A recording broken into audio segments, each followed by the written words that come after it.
Bold leaders, no buzzwords, no BS.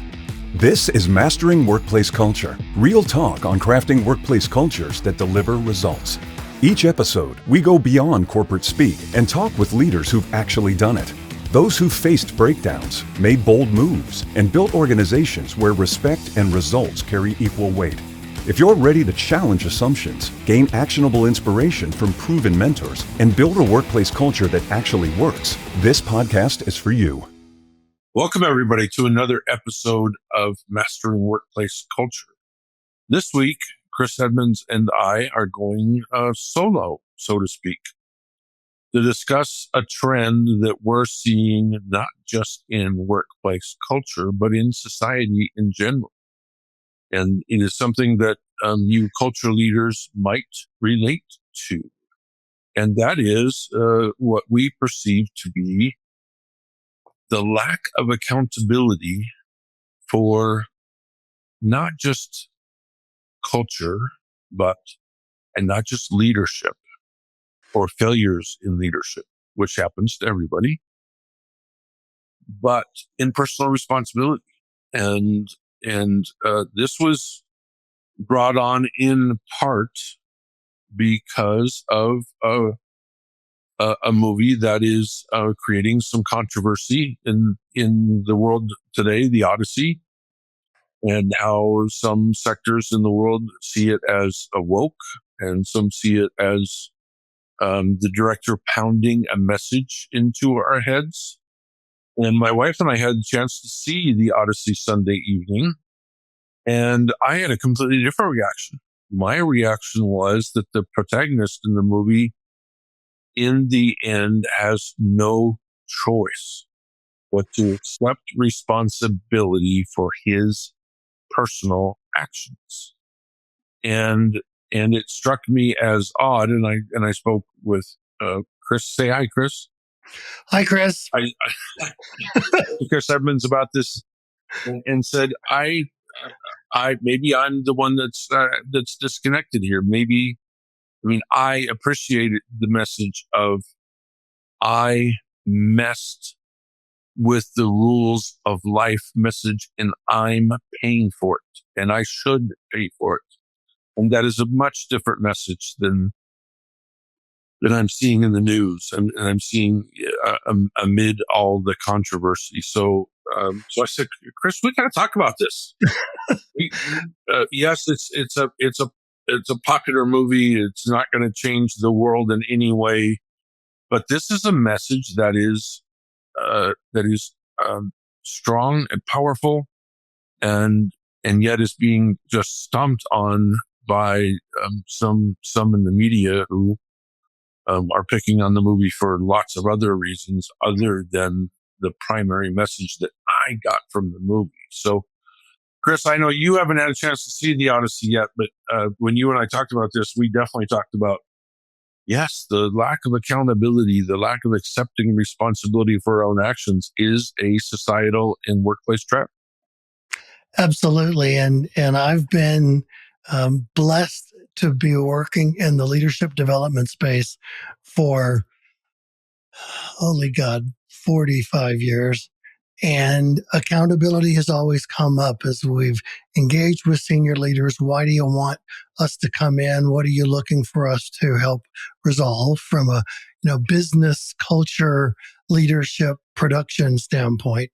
And almost 100% of the time, it was accountability, that we just don't have people delivering what their jobs require. So, of course, we dive in and do the, well, what have you tried? And, are there consequences? Big theme of mine around consequence management. But it's no worse today than it has been for 40 plus years in my experience. So the idea of, and I definitely need to see the movie, but the idea of personal responsibility in society, business, home, etc., is not talked about very often, and I think it's a very powerful lever opportunity.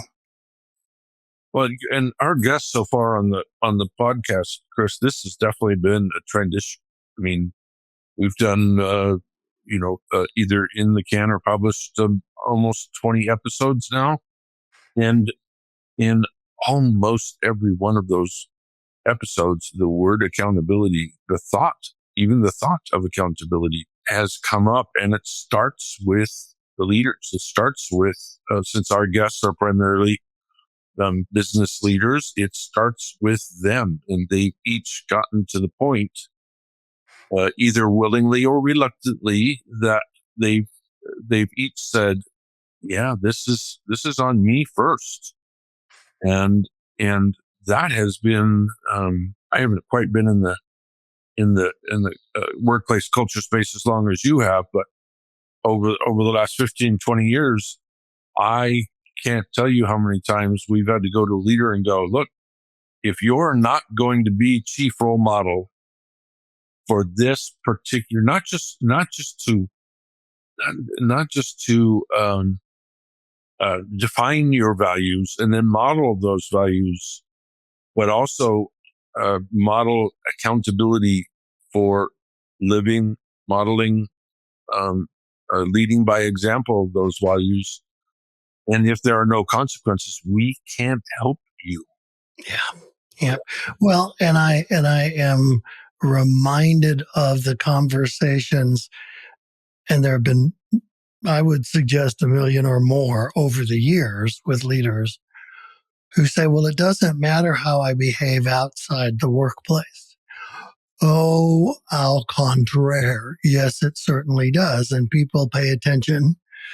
And the idea that who you are in any circumstance on this planet tells others what your values are, what you think of them, how committed you are to being respectful and validating with others, that kind of thing. And Mark, you and I have both been sports coaches, you for longer than me, but I remember a wonderful circumstance where I was hired as a teacher at a Catholic girls' school in Southern California. Now, I'm not Catholic, but it was the coolest environment I had ever been in from an academic standpoint. And it was very, very clear that when I signed that contract, that my behavior in and outside that school grounds was to be meeting the highest ethical standards every minute of every day. And I thought, okay, that's fair. I mean, distinctly fair. And of course, I was a volleyball coach at that time, and I took over for a team that had talented players, but the coach had been a retired nun who loved the game, but wasn't in tune with current offenses, current defenses. How do you get folks to, kind of hit better, jump better, move better, communicate better, etc. So I was able to bring some very basic things to me in place, which caused those teams to have better production, which meant many, many more people in the stands, nuns doing the wave, yelling at the refs. It was a very eye-opening deal. They were so passionate for the teams. But those players, those young women, talked a lot about how people behaved outside of the workplace, outside of the church they chose to go to. That if you're not consistent, then integrity falls, respect falls. But if you're not consistent in your own life, you're not going to have people align to you and follow you. And I still remember that. Well, there's a life lesson. It's funny how workplace culture aligns, maybe even follows societal culture. And should we be surprised that leaders are less willing to serve as chief role model, to lead by example, to follow precedent, to respect the laws that govern us, whether it's legal or ethical, two very different things.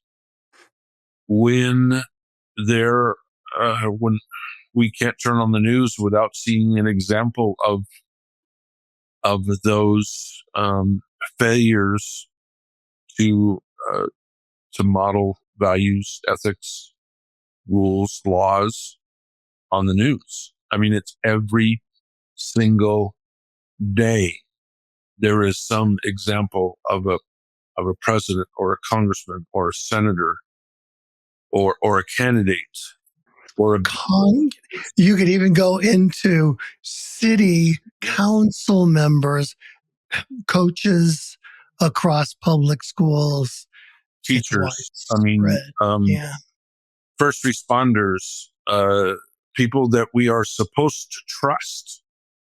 We're supposed to be able to trust, supposed to be able to respect, thinking the rules don't apply to them.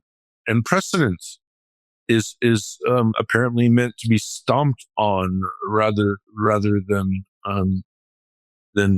allowed to evolve. It's become frustrating for me, Chris, to the point I very rarely watch the news anymore, because I get so tired of hearing another example of this disconnect between any form of personal responsibility, and instead of following the rules and the laws and respecting precedent, we're going to sue you because you reported that we didn't do any of those things, and now you're going to get sued for libel and slander. Instead of just looking in the camera and going, yeah, I messed up, and I own it, and I'm going to fix it.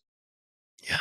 But no, instead we're let's spend millions and millions and millions of dollars, sometimes taxpayer dollars, on being indignant rather than being responsible.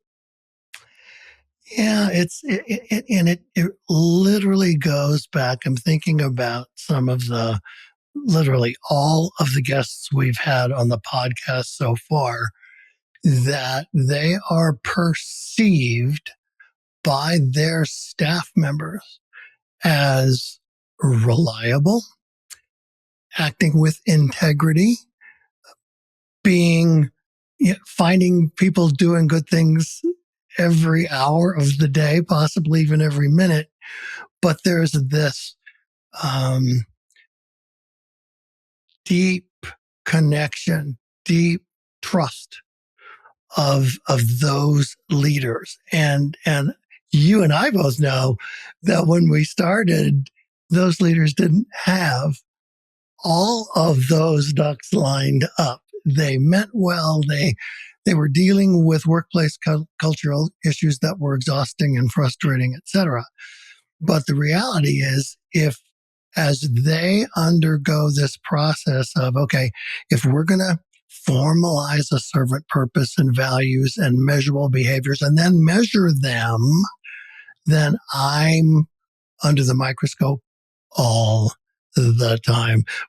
We talk in our programs and our facilitation that if, as a senior leader, you choose to engage in this workplace culture refinement, you got some good things. Good, let's keep those. You got some stupid things that you're frustrated with. I got an idea. Let's quash those. But if at the same time you're running a yellow light on the way home, from the workplace or in the grocery store where some of your staff might observe you, you take 20 items into the 10 item or less checkout stand.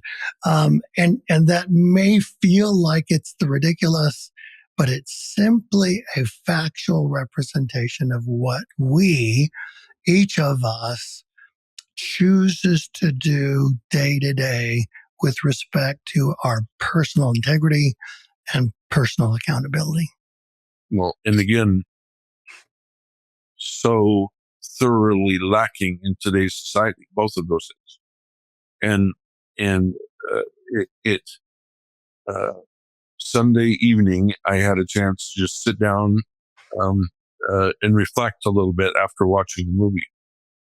And I did turn on a 24-hour news channel, which was my big mistake. and in there was a political leader who had a multi-billion-dollar lawsuit for libel. And the funny thing is that the BBC, and that was the channel that I happened to turn on because I can't do the polarized, the United States-based 24-hour news channels. BBC was the defendant in the case and said, "Great, let's have this conversation. Let's talk about libel. And here's everything we're going to need from you from a discovery point of view to have an honest, above the board, factual conversation." And the plaintiff in the case said, "Oh no, never mind. we didn't think it would go that far." Yeah. Right. And the BBC said, "Nah, no, you started down this path and we'd like to continue." Yeah. Now, I don't know where that, I'm not a lawyer, I don't play one on TV. I don't know where that's going to go. But I literally looked at the TV, and I'm not going to use the word I used. I'm just going to say, hell yes. Right? Finally, holding somebody accountable that chooses not to hold themselves accountable. And yeah, come after us for $10 billion. That's your right. That's part of the whole, in a weird way, the whole First Amendment thing we have here in the U.S. You get to, say and do what you think is best for you until it harms others. And by bringing this lawsuit onto us, you are in a way harming us, and we are going to fight back. Yeah. And we're not going to let you railroad us like you have the universities and other media outlets and fellow politicians and the tech industry in general, which after our last presidential election in the U.S. basically said, okay, forget standards, forget ethics. We're going to actually fire the entire teams that were responsible for making sure you were speaking the truth and not just fanning the flames of hatred and racism and sexism. And we're just going to get rid of all of those teams that made sure people felt safe on our platform, because to do otherwise would upset certain people in power. And the BBC said, no, we're not playing that game. And it was, especially after watching the movie and then going home and seeing that, it was like, well, that's what happens, right? I mean, and that is the theme of the movie. Like, if I don't take personal responsibility, if I don't do the right thing, my team is going to stop believing in me. They're going to stop following me. I will lose respect for myself. I will start to feel like I don't deserve anything good in my life because I didn't follow the rules. Now, the rules in this case were Greek gods and all that stuff, not the point, right? It could be the Bible. It could be local and federal laws, right? It could be the workplace culture, values, definitions, behaviors, right? It could be anything that keeps us in the guardrails, that keeps us thinking about, I could do that. I could take credit for that other person's work. I could fudge the Q3 reports and ask those around me to go along with me to make the quarterly report look better, even though I know it's wrong.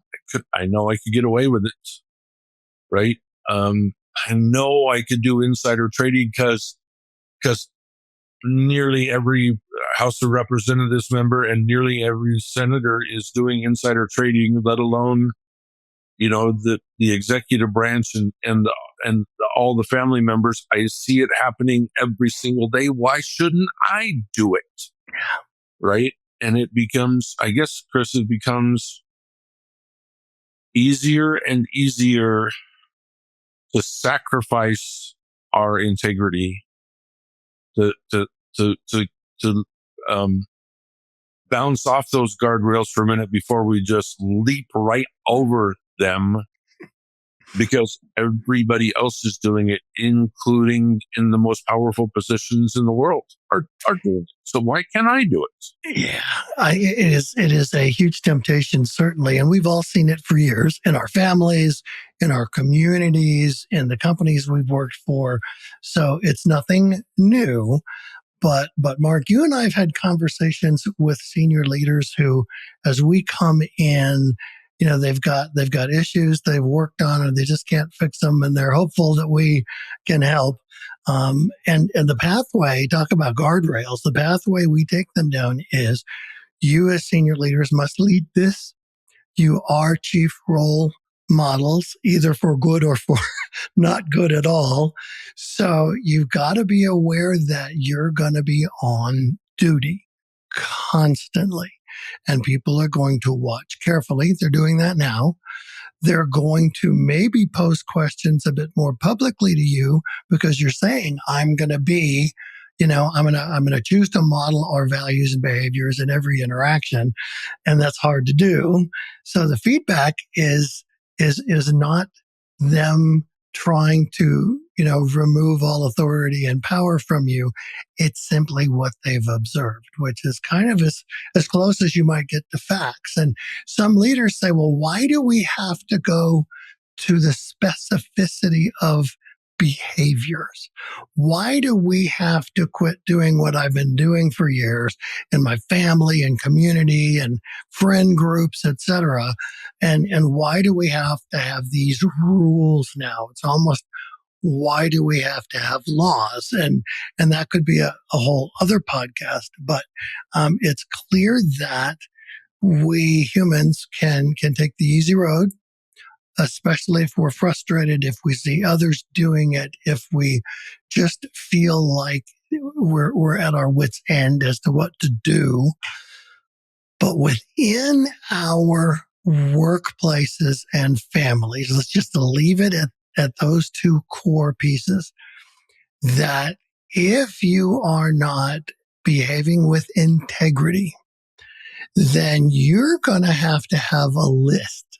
And the list is going to be long because it's going to be a list of all the ways you are withholding information or providing misinformation, to all the way of outright lying. And you kind of have to keep track, because now you're going down the path of this story. And what did I tell these people about that particular decision?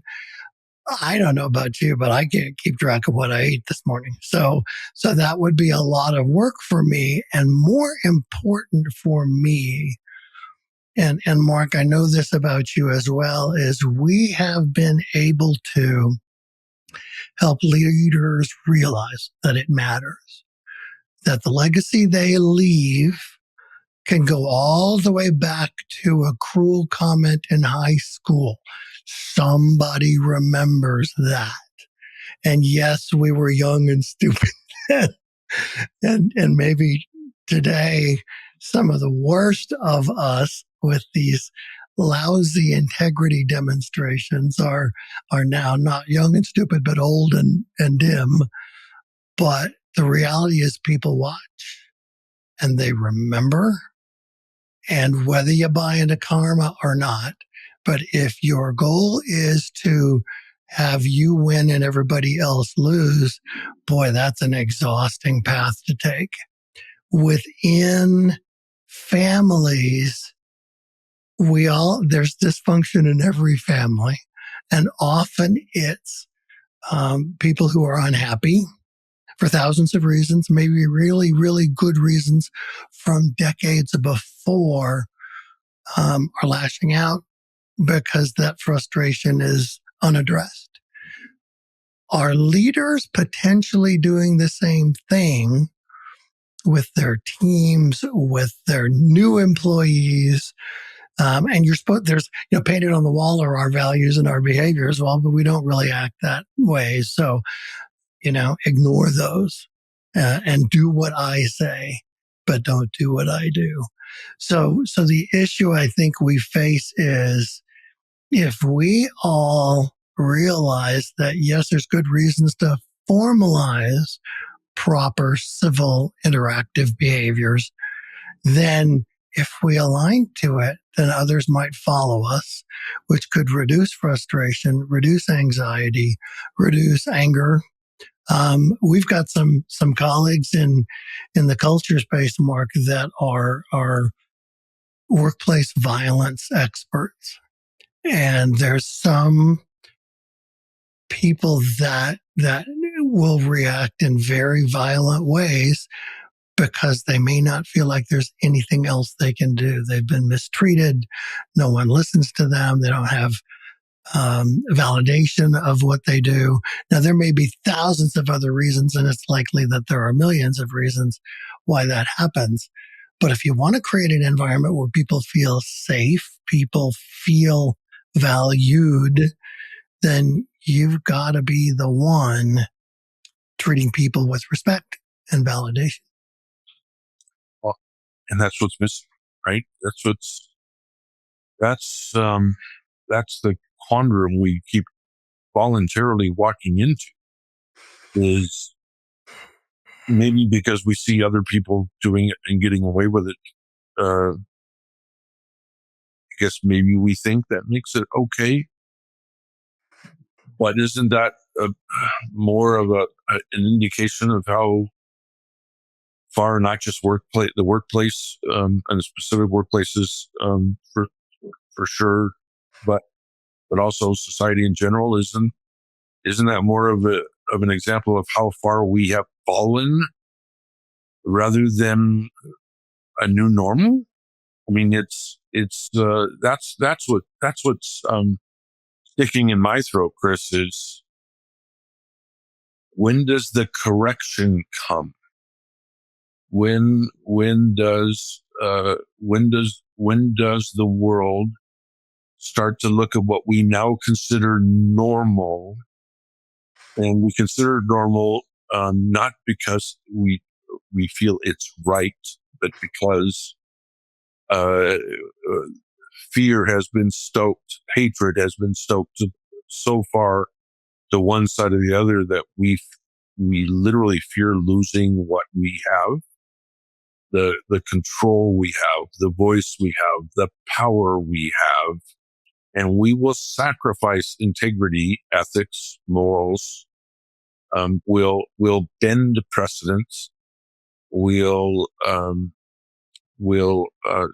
blatantly fail to follow the rules, all to keep our voice, to keep our control, to remain in power.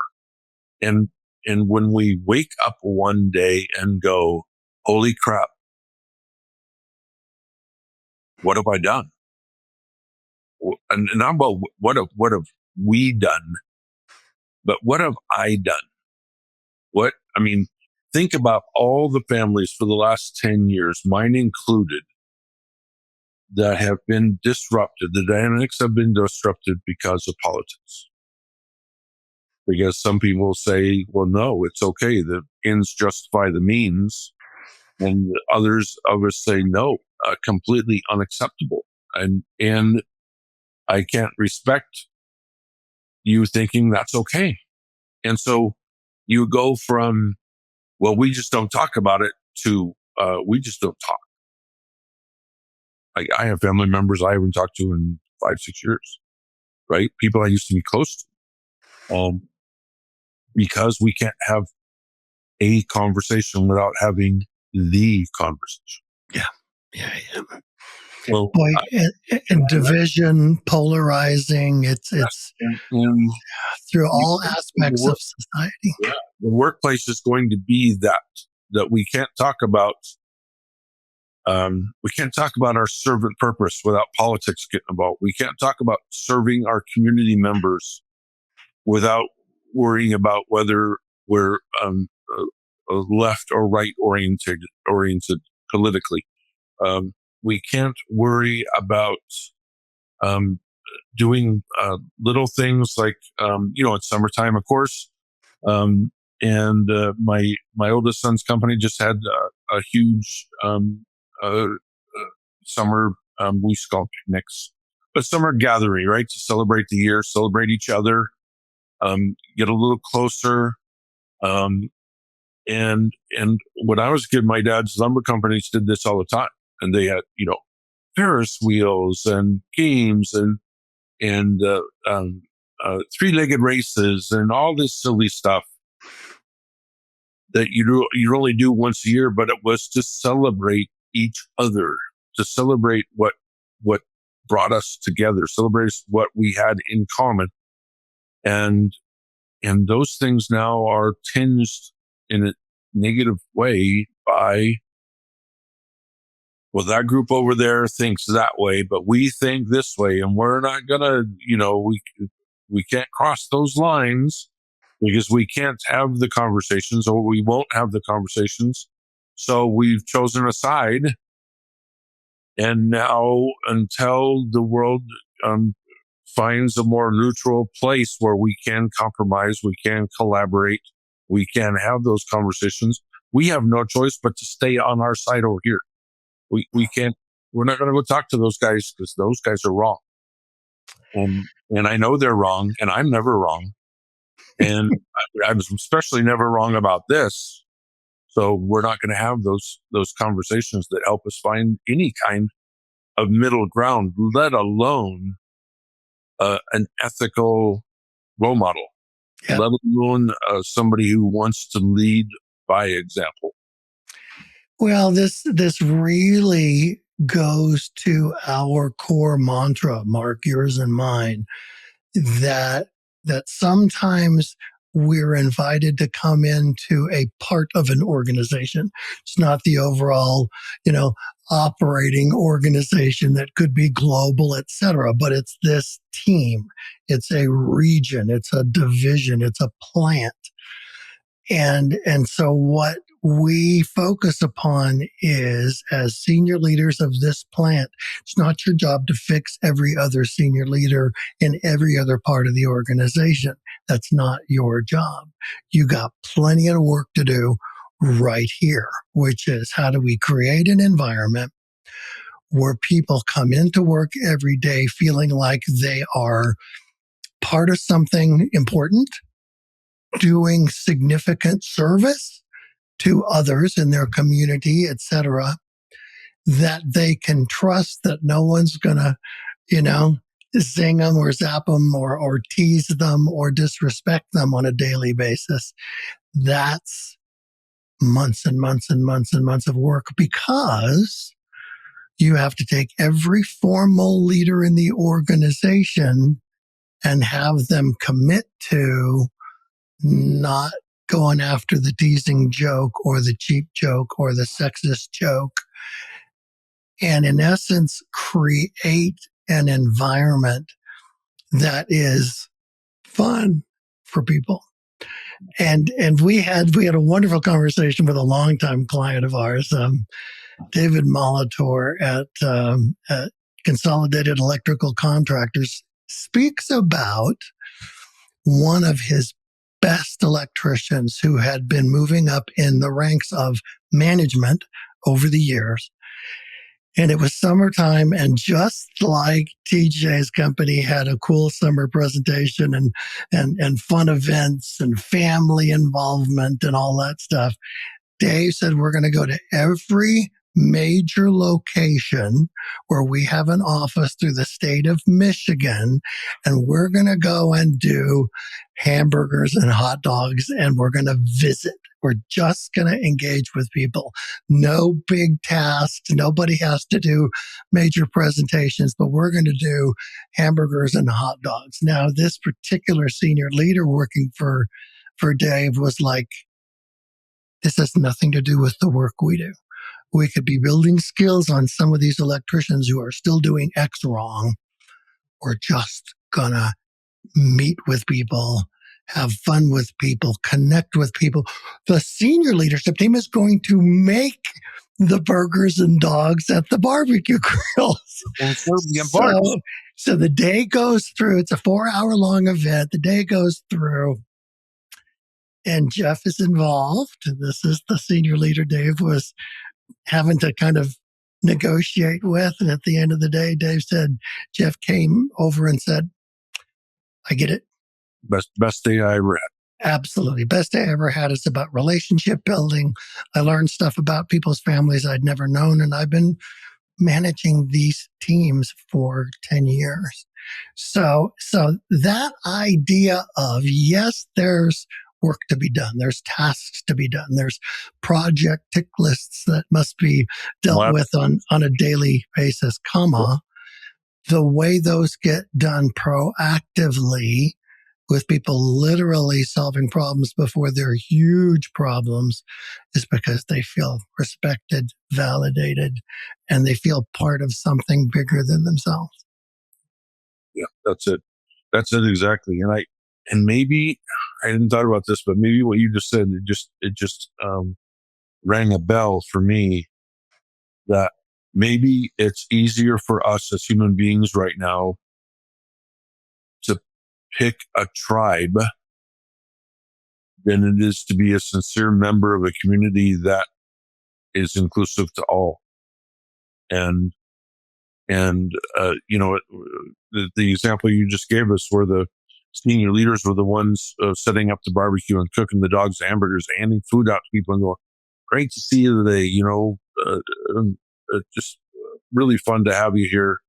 You know, there's lots of food over there, you know, plenty of room for seconds, you know, bring your family over. I'd love to meet them. Right. And just having human to human conversations and not worried about what side they were on. Right. And I, it's interesting what happens when we can let our guard down a little bit and realize that we really do. It's a cliche, but we probably have a lot more in common than we have stuff that separates us. And, you know, we all want to feed our families. We all want to raise our kids and our grandkids in the best possible manner. Right. We want good education. We want clean streets. We want clean drinking water. Here's the difference, Chris, is we still want all of those things for ourselves. But at some point, we stopped genuinely caring that other people had all of those things too. And it used to be, I mean, growing up in small towns in Oregon, if there was a family hurting, other people pitched in, right? If there was a wrong that needed to be made right, then your parents would grab you by the arm and take you to the neighbor that you as a kid had wronged.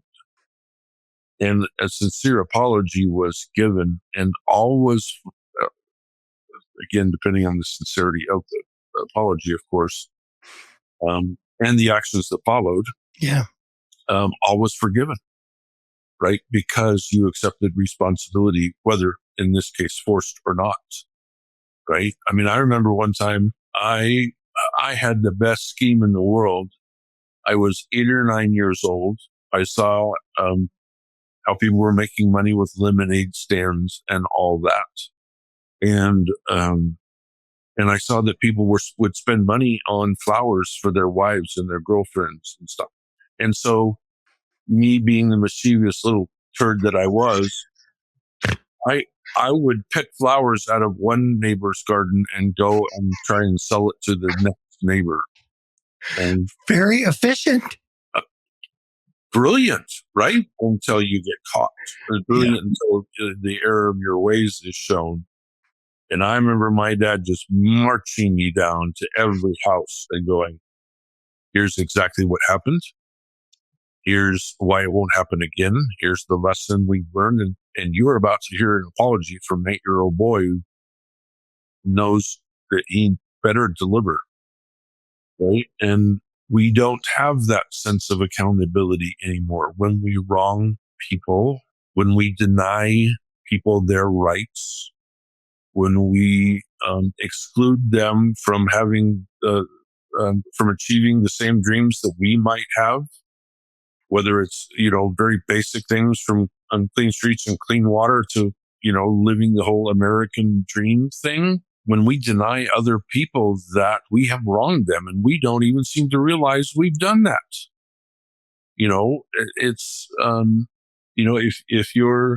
if I'm left-minded and you're right, and I know you're wrong, then I don't care what happens to you. I don't care what happens to your family, right? And we live in fairly small towns in Colorado, and we see examples all the time of communities evolving to the point that we can set aside whatever differences we have to support a child with cancer or a family in need or financial distress, right? We rally all the time, and to this day. And it doesn't matter what side of the political spectrum we're on, or what religion we are, or what color our skin is. Humans are humans, and in that moment we can rally, right? And Chris, a lot of our listeners know this, but my wife and I were in a terrible car accident almost a year ago, and we saw firsthand how people rally to support you, to do whatever it takes to not just make sure that I was in a hospital in Iowa that Deb had a meal waiting for her when she got home, to her work bending their work from home rules just to support her and her injuries while she supported me. People we hadn't talked to in sometimes decades coming out of the woodwork saying, heard what happened. Man, how can we help? Right? I mean, we saw firsthand how people are still good. And Yeah. I just think, Chris, that if we can get back to that somehow, and maybe it starts with accepting personal responsibility, holding ourselves accountable for our own behaviors, our own thought processes, our decisions to exclude people just because they're not on the same side, right? If we can set all that aside and just go, yeah, we're still all people, and we all have different needs, and I may be strong this week or this year, and you may be stronger than me next year, and we're going to support each other. And we've lost all of that because of this, the lack of leadership role models, the lack of accountability, the lack of personal responsibility. It's really hard to help others when we're so angry, so bitter that we don't think they are worthy of our empathy, worthy of our help, worthy of our words. And that seems to be where we are right now. And it's at some point, Chris, it's got to change. And maybe it would be interesting, we can't just blame politics. We can't just blame business leaders. We have to hold ourselves accountable. We were recently at a client's facility, and during a break, somebody said to me, well, all the stuff you're talking about is me passing judgment on them. And I don't feel that's my place. Well, but you have agreed upon values and behaviors that you will live upon. You will model, you will expect from each other, respect being one of them, that those are lines you wouldn't cross yourself. So are you passing judgment if you go to them and go, I don't think you lived this value or this behavior during our last conversation. And I don't know. I don't think you did it on purpose, but this isn't how we work together. This isn't how we agreed to work together. Is that passing judgment? No, it's helping people realize that they didn't hold themselves accountable. They weren't responsible for doing the right thing in that moment. Doesn't make them a bad person. Doesn't make them a terrible leader. This means in that moment you failed. I am accountable for that. I learned from that. I'm going to do my best to make sure it doesn't happen again. That's not passing judgment. That's expecting respect. And I think we all need to be in that position more. Well, and it goes back as we're getting to the end of our time here on this episode, that if you are a formal leader, you have a greater responsibility, call it a greater burden, which is to build a like community where people feel safe, respected, validated, part of something bigger. And so there's not only the conversations that we coach our client leaders to have with next level leaders, even frontline staff, et cetera, to align to the behaviors that we all agreed to, but to also deliver your jobs meeting performance expectations. And sometimes there's a let's call it, and I did it a bunch of times. I would get hired for a role and all of a sudden I'd be managing people that are doing things I couldn't do for a moment because I didn't have the skills. I didn't have the understanding.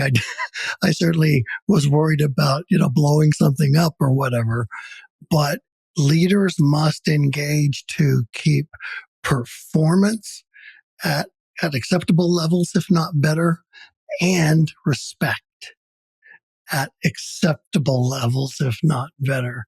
And that is the job. And it doesn't matter if you don't think you're good at this. There's ways you can get coaching to get better.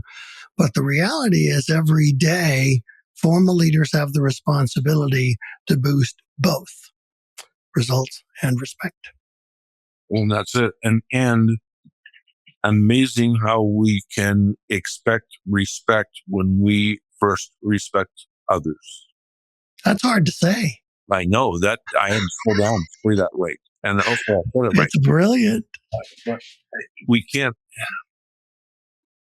It's really hard, Chris, to formalize the expectation that we will work at a very high level while respecting each other at a very high level.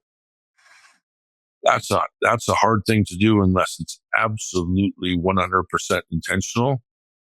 And I firmly believe, whether it's while I'm watching a movie or we're working with clients or I'm watching the behaviors of our so-called leaders on the news, that if we respected ourselves first enough and then respected, had expected respect from others, that about half the crap that's going on in the world right now would not be going on. Yeah, it would be eliminated. So, well, listen, everybody, thank you for listening to Chris and I rant today a little bit.